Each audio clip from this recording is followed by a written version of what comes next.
جی ناظرین، بریک کے بعد دوبارہ پھر آپ کی خدمت میں حاضر ہے۔ جیسے کہ محاسبہ نفس پر علامہ صاحب گفتگو فرما رہے تھے، تو یہ بالکل حقیقت بات ہے کہ ہم اگر اللہ تعالیٰ کے قریب ہونا چاہتے ہیں تو ہمیں اپنے نفس کو کنٹرول میں کرنا پڑے گا، نفس کو ختم کرنا پڑے گا۔ نفس کیا ہے؟ نفس اس کے ثمرات کیا ہیں، خواہشات کیا ہیں؟ نفس یعنی کہ نفس جب غالب آتا ہے تو نفس کیا کرواتا ہے، میں انشاءاللہ علامہ صاحب سے جانوں گا۔ علامہ صاحب، محاسبہ نفس تو ہو گیا، تو نفس ہمیں انسان کو اللہ تعالیٰ نے بڑی طاقت عطا فرمائی ہے، لیکن نفس جو ہے یہ انسان پر غالب آ جاتا ہے۔ جب نفس غالب آتا ہے تو یہ کون سے یعنی کہ کیا کرواتا ہے، انسان کو پتہ بھی نہیں چلتا اور نفس جو ہے کامیاب بھی ہو جاتا ہے، اور اس کے پھر ثمرات کیا ہوتے ہیں یہ ہمارے ناظرین کو بتائیں۔ اب صاحب اس میں نے پہلے بھی جو گزارش کی ہے سب سے پہلے کہ نفس کا محاسبہ جب آدمی کرتا ہے تو پھر انسان کو اوپر نفس غالب نہیں آتا، لیکن میں تو وہ تو بات ہوگی، لیکن جب غالب آ گیا تو غالب آ گیا تو میں اس کے بارے میں یہ عرض کر رہا ہوں کہ دیکھو جب غالب آئے تو اللہ کے پیارے نبی علیہ السلام نے جیسے عمل بتائے ہیں، مثال کے طور پہ لا حول ولا قوت الا باللہ العلی العظیم، آدمی صبح شام کرتا ہے تو انسان کا نفس انسان کے کنٹرول میں رہتا ہے، اور جب انسان کے اوپر غصہ غالب آتا ہے تو جیسے اللہ کے پیارے نبی علیہ السلام کے فرمان کے مطابق جب بھی انسان کو غصہ آتا ہے، اگر وہ انسان مثال کے طور پہ جیسے ہمارے بڑے فرماتے ہیں کھڑا ہے بیٹھ جائے، اور اس طریقے سے بیٹھا ہے لیٹ جائے، اس طریقے سے پانی پی لے، اور اس طریقے سے آدمی اپنے غصے کو ختم کرنے کے لیے فوراً الٹ کام کرے، یعنی کہ اگر اس کا جیسے متضاد ہوتا ہے، ایک آدمی کہہ رہا ہے کہ یار میں کسی کو گالی دوں، تو ہمارے پیارے نبی علیہ السلام نے فرمایا کامیاب انسان وہ ہے گالی کے جواب میں میرے محترم گالی نہیں بلکہ اس کو اچھے الفاظ میں استعمال کرنا چاہیے، تو انسان کا دل خود بخود اس نفس کو کنٹرول کر لے گا۔ اور قرآن پاک میں پیارے نبی علیہ السلام نے بھی یوں فرمایا قد افلح من تزکا وذکر اسم ربی فصلی، کہ پاکیزگی اسی وقت آئے گی جب اپنا نفس کنٹرول میں ہوگا۔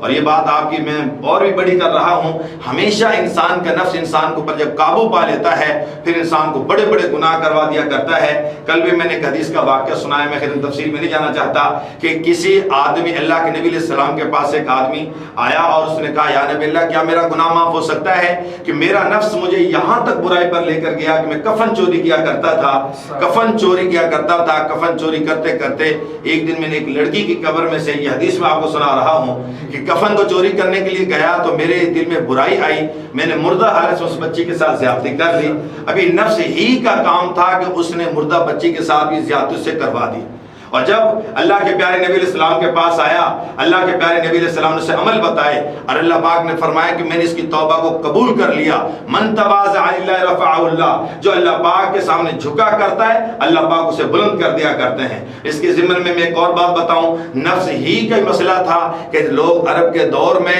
عرب میں جاہلت کے دور میں زندہ بچوں کو درگور کر دیا کرتے تھے کہ دیکھو نا آج میرے گھر میں بیٹی ہے، آپ کے گھر میں بیٹی ہے، بیٹا ہے، کتنی بڑی نعمت ہے، آدمی اس بیٹی کی نعمت کو بھلا نہیں سکتا، لیکن اپنے آدمی اپنے ہاتھ سے اپنی بیٹی کو اسی بات میں دیکھیں وہ جو پیچھے میاں والی میں واقعہ ہوا ہے، کراچی میں واقعہ ہوا ہے، یہ نفس کی غالبت ہے یا کم علمی بھی ہے؟ یعنی دیکھیں بیٹی کو جو ہے نا اس نے گولیاں مار کر جو ہے نا اسے شہید کر دیا ہے، چھوٹی بچی ہے 4-5-7 دن کی، تو یہ بھی نفس کرواتا ہے یا انسان کی کم علمی ہے؟ اب سب اس میں اللہ کے قرآن نے یوں کہا کہ جب انسان نفس غالب آ جاتا ہے، برائی غالب آ جاتی ہے تو علم بھی ہوتا ہے نا، تو قرآن پاک نے کہا کہ وہ جاہل ہے، وہ جاہل یعنی جہالت میں آ جاتا ہے، وہ علم اس کا ختم ہو جاتا ہے۔ جیسے میری آنکھوں کے سامنے اب روشنی ہے، میں آنکھوں کو بند کروں گا تو اندھیرا ہو جائے گا، بالکل اسی طریقے سے اللہ کے پیارے نبی علیہ السلام نے فرمایا بعض گناہ ایسے ہیں جب وہ آدمی گناہ کرنا شروع کر دیتا تو اللہ تعالیٰ ایمان کی روشنی اس کے دل کے اندر سے چھین لیا کرتے ہیں۔ تو ان میں یہ بھی جیسے میاں والی کا واقعہ ہے، کراچی کا واقعہ ہے، پیارے نبی علیہ السلام کے دور میں زندہ بچوں کو درگور کر دیا کرتے تھے۔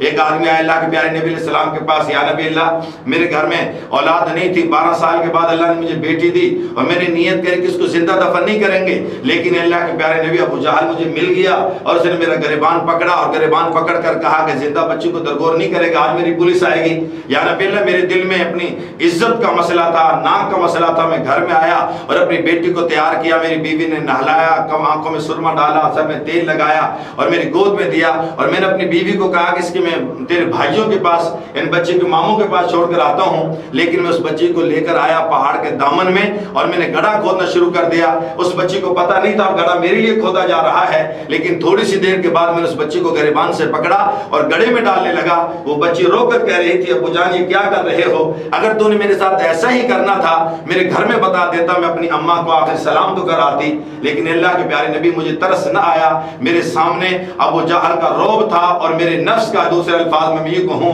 کہ میرا اس کا نفس امارہ کی طرف غالب ہو چکا تھا، یہاں تک کہ میری آنکھوں کے سامنے میری بیٹی رو رہی تھی، تڑپ رہی تھی، یہ کہہ رہی تھی ابو جان اگر ایسے ہی کرنا تھا میرے گھر میں بتاتا، میں اپنی اماں کو آخری سلام کر آتی، میری آنکھوں میں مٹی پڑ رہی ہے، میں نے بہت بڑی چٹان رکھی، ہمیشہ کے لیے آواز بند ہو گئی، بچی روزانہ مجھے خواب میں نظر آتی ہے، کہتی ابو جان قیامت کے دن ہوگا، رسول اللہ کی عدالت ہوگی، آپ کا گریبان ہوگا، میرا ہاتھ ہوگا، اے اللہ کے پیارے نبی کیا یہ میرا گناہ معاف ہو سکتا ہے؟ میرے محترم دوستو، اللہ کے پیارے نبی علیہ السلام نے فرمایا نوجوان تو نے اتنا بڑا گناہ کیا کہ اللہ کا عرش کو بہلا دیا، لیکن یاد رکھ سچے دل سے آج توبہ کر لے، نفس پر جو آپ بار بار مجھے سوال کر رہے تھے قابو کرنا۔ اللہ کے پیارے نبی علیہ السلام نے فرمایا لا الہ الا اللہ محمد رسول اللہ، اس کلمے کے مطابق آ جا، وما ارسلناک الا رحمت للعالمین، مجھ نبی کو اللہ پاک نے رحمت للعالمین نبی بنا کر بھیجا ہے، میری رحمت والی چادر تیرے اس گناہ پر بھی پڑ جائے گی تو سچی توبہ کر لے گا۔ تو حفصہ محاسبہ نفس، اپنے نفس کا محاسبہ اسی وقت بندہ کر سکتا ہے جب اللہ کے حکموں کو پورا کرے گا، نبی علیہ السلام کے طریقے پر، صحابہ کرام کے طرز پر زندگی گزارے گا۔ جی بالکل، جو ہے علامہ صاحب بالکل اسی طرح انسان جو ہے یہ اس کو کوشش کرنی چاہیے۔ دوسری بات یہ ہے کہ جیسے کہ نفس کے بارے میں محاسبہ نفس، اس کے علاوہ ہمیں کون سے ایسے کام کرنے چاہیے جو نیک کام ہیں، جس میں نماز روزہ، یعنی کہ اس میں کون سے ایسے کام کرنے چاہیے جس پر جو ہے ہمارا نفس جو ہے ہمارا ساتھ نہ دے، اور جو ہے نا نفس ہمیشہ جو ہے نا کمزور رہے، اور ہمیں اللہ تعالیٰ کی طرف ہم راغب ہو جائیں۔ کون سے ایسے اچھے کام ہیں؟ رمضان شریف کا مہینہ ہے، اس حوالے سے آپ تھوڑا سا ہمارے ناظرین کو بتائیں کہ ہمیں کیا کیا کام کرنے چاہیے جس سے ہم رمضان شریف کی فیض و برکات حاصل کر سکیں اور اس کے جو ہے نا فائدے حاصل کر سکیں۔ میں یہ سمجھتا ہوں کہ اپنے نفس کو کنٹرول اور قابو کرنے کے لیے نفس ختم تو نہیں ہوا کرتا، نفس ختم ہو جائے تو انسان ختم ہو جائے، اور جو آپ جملہ فرماتے ہیں کمزور اس وقت ہوا کرتا ہے نفس جب ہم اللہ کے پیارے نبی، میں بات کر رہا ہوں کہ وہ ہماری ایک میری دادی تھی تو وہ اکثر بات کیا کرتی تھی کہ اگر یہ نفس اگر آپ مانگتا ہے نا بھی آج دل کرتا ہے بھی میں نے آج گوشت کھانا ہے تو اس کو مرچیں کھلاؤ، یہ اگر یہ آپ کو اس نے نفس نے گوشت مانگا ہے تو اگر آپ نے اس کو گوشت کھلا دیا ہے نا تو کل یہ اس سے بڑی چیز مانگے گا، پھر اگر آپ نے وہ چیز کھلا دی ہے تو یہ اس سے بڑی چیز مانگے گی، یہ پھر ایک دن ایسا آئے گا کہ یہ ایسی چیز مانگے گا جو آپ کی پہنچ میں نہیں ہوگی، اور جب پہنچ میں نہیں ہوگی تو اس کے لیے آپ جو ہے غلط قدم اٹھاؤ گے کوئی نہ کوئی، یعنی کہ وہ خواہش نفس کو اس کی خوراک پوری کرنے کے لیے آپ غلط قدم اٹھاؤ گے۔ یہ میری دادی مثال دیا کرتی تھی کہ یہ یعنی کہ نفس کو کنٹرول ایسے کیا جاتا ہے۔ جی تو اس میں تو میں آسان سے ایک مثال بتا دیتا ہوں جو آپ نے کیا، آپ کی سوال کا آپ کے جواب میں دے دیا تو کرتا ہوں، تو اس کا آسان سا جواب یہ ہے کہ نفس کی مخالفت، اسے کہتے ہیں ہم علماء کی زبان میں مجاہدہ کرنا، کہ اگر نفس آپ کو غلط راستے پر لا رہا ہے تو آپ اس کام کو نہ کریں۔ مثال کے طور پہ ابھی ہمارے بھائی عباس صاحب ہمیں کہہ رہے تھے کہ میں نماز پڑھ لوں، ابھی ظاہری وقت ان کا نفس انہیں اس طرف لا رہا تھا کہ آپ اب آرام کر لیں، ہمت نہیں ہے، لیکن یہ مجاہدہ کر کے نماز پڑھ کے آئے تو یہ کس اچھا عمل کر کے آئے۔ اسی طریقے سے میرا دل نہیں کر رہا میں کوئی گناہ کی طرف کروں، گناہ کے کام کو کروں، تو میں اس گناہ کے کام کو چھوڑ کر دل نہیں کر رہا نماز کے لیے، سردی کا موسم ہے، گرمی کا موسم ہے، اس نفس کے میں الٹ کام کروں گا تو اسے مجاہدہ کہیں گے۔ اور اب صاحب ایک جملے میں آخر میں یہ بھی کہتا چلوں آپ کے سامنے کہ یہ اللہ پاک نے نفس بنایا ہی اس لیے انسان کے درجات کو بلند کرنے کے لیے۔ جب انسان اپنے نفس کا مقابلہ کرتا ہے، نبیوں کا، انبیاء علیہ السلام، صحابہ کرام، اولیاء کرام کے جو درجات تھے وہ میرے اور آپ کی طرح ان کے ہاتھ تھے، میرے اور آپ کی طرح ان کی آنکھیں تھے، کان تھے، دل، زبان تھے، لیکن وجہ کیا تھی کہ ان کے نفس اللہ کی مرضی کے مطابق ہوا کرتے تھے۔ اللہ کی مرضی کے مطابق کریں گے تو ہم کامیاب ہوں گے۔ میں بھی آپ سے بھی اپنے آپ سے بھی کہہ رہا ہوں انشاءاللہ آج نیت کریں کہ اپنے نفس کو اللہ کی مرضی صحابہ کی ترتیب پر کریں انشاءاللہ۔ جی بالکل، بہت ہی اچھی گفتگو علامہ صاحب نے فرمایا جو ہے نا ہمارے ناظرین کو جو ہے نا سنائی، اور